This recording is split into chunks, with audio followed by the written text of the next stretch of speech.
partly it's taken to these very strange images that are behind your head right now. These are pictures of equations. I've been, for the last 15 years, trying to answer the kinds of questions that my colleagues here have been raising. And what I've come to understand is that there are these incredible pictures that contain all the information of a set of equations that are related to string theory. And it's even more bizarre than that, because when you then try to understand these pictures, you find out that buried in them are computer codes just like the type that you find in a browser when you go surf the web. You're saying your attempt to understand the fundamental operations of nature leads you to a set of equations that are indistinguishable from the equations that drive search engines and browsers on our computers. That is correct. So wait, I have to just be silent for a minute here.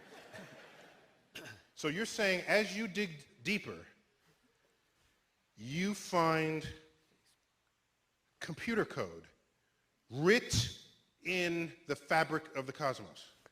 Into the equations that we want to use to describe the cosmos, yes. Computer code. Computer code, strings of bits of ones and zeros.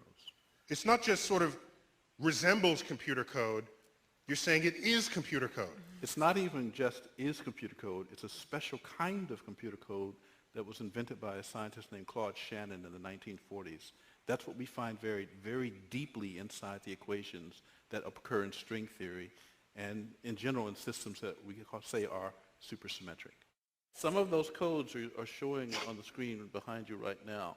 They don't look like codes, but these pictures, which we call adinkras, are graphical representations of sets of equations that are based on codes.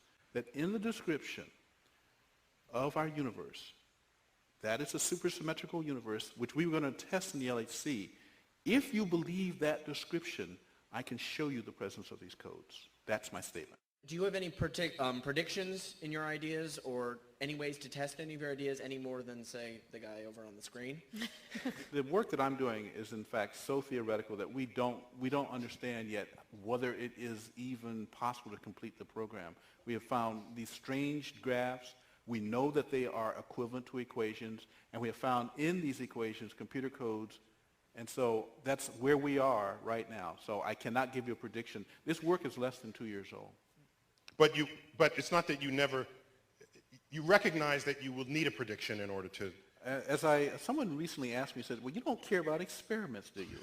And I said, no, that's exactly wrong, because you see, I have spent my career as a researcher worrying about supersymmetry. I would want to see an experiment before I shuffle off this mortal coil, so that I know that I did not waste my entire professional life.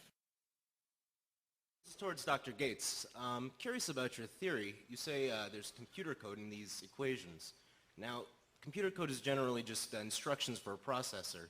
And I'm curious as to what the instructions you're finding are. And if you're not sure what's to say that it's actually computer code, I mean, theoretically, the number pi has all the data that's ever existed. Well, we say that they're computer codes. You mean the digits in pi? Yes. Yes. Okay. We say they're computer codes, first of all, because the structure of the equation is such that they dictate that there are certain things that are actually strings of ones and zeros. That's just digital data. But it's not just random ones and zeros. As I mentioned earlier, let me talk about something that you probably do every day, but I don't know if you're a computer scientist or not. Most of us sit at our... Sounds that kind of fluency, I said. Okay, well, most of us sit at our computer screens and we type on the keyboards, and we then send these, if we're using a browser, we're sending strings of ones and zeros elsewhere. But on the other hand, in the transmission process, there's always some fluctuations. So a zero that you type here because of static in line might be read as a 1 at the other end, and vice versa.